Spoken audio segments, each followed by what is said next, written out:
Hi, I'm Patrick O'Rourke, Director of Product Management at Avalon Hill and Hasbro. I'm out here on the beautiful beaches of Sanibel, and I am joined by esteemed game designer and all-around great person, Elizabeth Hargrave. Hi, Elizabeth. Hey, Patrick. Thank you so much for joining me out here. I mean, what's better than being out on the beach? Not much, that's for sure.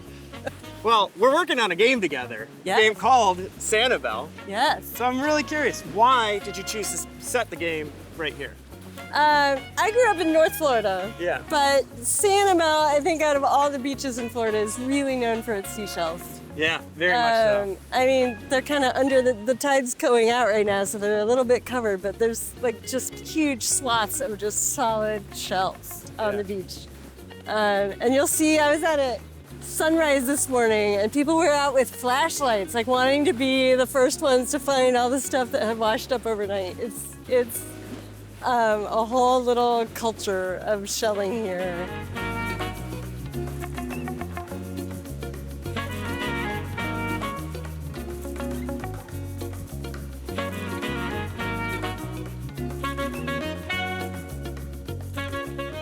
If I had never heard of Sanibel before, how would you describe it to a new player? It's a game where the board is a beach, and you have a little person that is walking down the beach. And as you land, there are different spaces on the board. As you land on a space, you can pick up tiles that have shells on them from that space on the beach. And you're putting them into your own personal little player mat, which is a bag that you're collecting shells in. So they slide down into your bag. They got to go to the bottom of the bag. And then the scoring is all about the different types of shells you have and where they are in your bag. Each type of shell has a different scoring rule. So you want lots of shark's teeth, and you want groups of snail shells and things like that. So what was the inspiration for this game? I was actually at the beach with my family, and my dad said, you should make a game about collecting shells on the beach. I grew up going to the beach a lot with my family. I grew up in Gainesville, Florida, which is not on the beach, but we'd head out fairly frequently. He's actually a huge shark tooth collector, so I had to also put the shark teeth in along with the seashells. Sanibel is a beautiful place, but it has been through a lot over the past couple of years with Hurricane Ian and a few others. So since you were young coming here to now, have you noticed any big changes? Yeah, I mean, you can still see some of the places that were hurt in the hurricanes have not been rebuilt yet, which I was talking to someone yesterday on the way over to the island who was saying, like, they just haven't had the labor. Like, the whole island gets hit. That's a lot of work to do to get it all rebuilt. So slowly but surely, it's coming back for sure. Great. But yeah. One thing I absolutely love about your games, Elizabeth, is that you find this great way of merging new themes into the tabletop experience. You have this really special way of taking nature themes and putting them into experiences that we can all enjoy and play. So I was wondering, is that where you start when you're developing a new game, or does that just happen naturally? Yeah, I always say to start working on a game, it usually starts from, like, what do I want it to be? Like, there should be a game about this cool thing in the world. Yeah. But to really start working on it, I do also need that idea of, like, oh, and it would look like this. Oh, you should be, if I want a game about shells, you should be walking down the beach. I think that's one of the really special things about this game too, is it does feel like walking down a beach. You can rush and go as fast as possible and try to get everything first, but you might miss some of the details. Or you can take your time and look very carefully at what you're trying to get. I hope that what people get out of Sanibel is that I think it really does feel like collecting and exploring. There's new stuff washing up onto the beach in the game, right? So that to me, it really does feel like discovery and collecting, and with a little overlay of puzzling on top of it. Well, that's where that wave mechanic comes in really nicely as well, because when the wave moves, all the shells then come onto the beach. So you almost want to turn around and race back to get something you may have missed. Yeah, I think it captures that energy very well. Yeah, it's something that has just enough constraints with that, but like not so many rules. Yeah.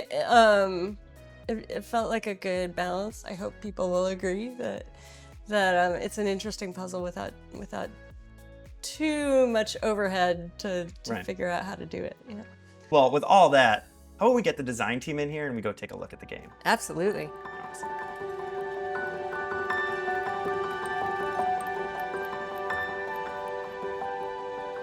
All right, Elizabeth and I are now joined by our creative team to take a closer look at Sanibel.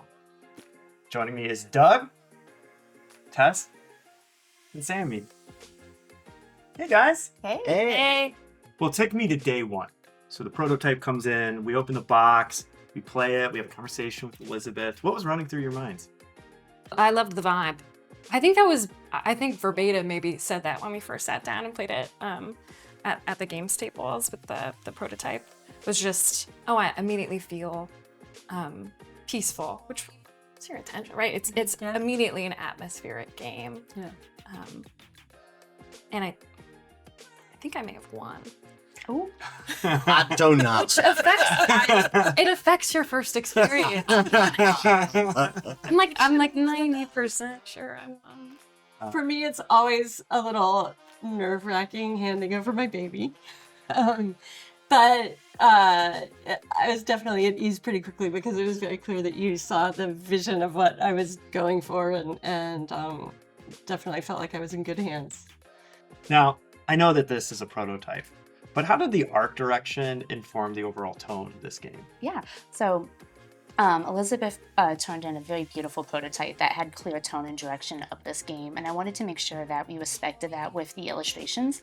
So I hired an artist, Doll Taylor, who had a wonderful watercolor portfolio, and he had a lot of maritime and beach scenes. So I wanted to make sure that the artist who was doing all of the key art for this had a very good understanding of the environment. We didn't want to have like a desert landscape artist, painting the beach, and I felt watercolor, with it being beach theme, and just really set the tone and put you in Sanibel, and that was the most important part. I remember Sammy when you showed me the mood board. I'm like, oh yes, that's it. So I imagine a lot of research had to go into making this thing feel authentic and real. How did that process work? I did a little bit of poking around in iNaturalist, which I use for many things in my just personal hobby life and for game design, figuring out it's a community science database where people send in pictures and they're geotagged, and you can assign species to living things of all types. So it's got plants and birds and all other animals, and you can report shells in iNaturalist. And so I was actually looking what are the shells that people find most often on Sanibel to make sure I was hitting all of those. Now, while this game thematically and in play is collecting seashells, there's definitely a competitive angle to it. I myself am a very competitive player. Doug, I know you are as well. How does that come to life? What's it like if you're really trying to win this thing? I mean, you do have to pay close attention to your field guide, what is going to tell you how to score points. Getting good at that is going to make you a better player at this game. And while it is very peaceful and meditative, we often talk about the fun of competing over those shark teeth, or not seeing the sand crab buried under the other tiles. Sometimes one time, but also I like to bring it up quite often because there is a little bit, you do have to be curious about these sections of the beach, and you do have to pay attention to the board and what other people are doing. And if you do that, you're better positioned to come out on top. So it's a game, and it's a lot of fun, and competitive players are gonna find strategies that are gonna work for them. We don't talk that much about the push and pull of how you're actually moving down the board, but there are different spots where you get to take different numbers of shells, and you don't actually go around the table taking turns. It's whoever is the farthest back on the beach goes next. And so there's a strong push and pull of I can go forward farther and make sure that I get a whole bunch of shells and exactly the ones I want, but then everyone else is going to get more turns catching up to me until it's my turn again. And so how much do I care about getting the specific exact shells that I want versus getting a few more by going slowly? There's a lot of strategy in that as well.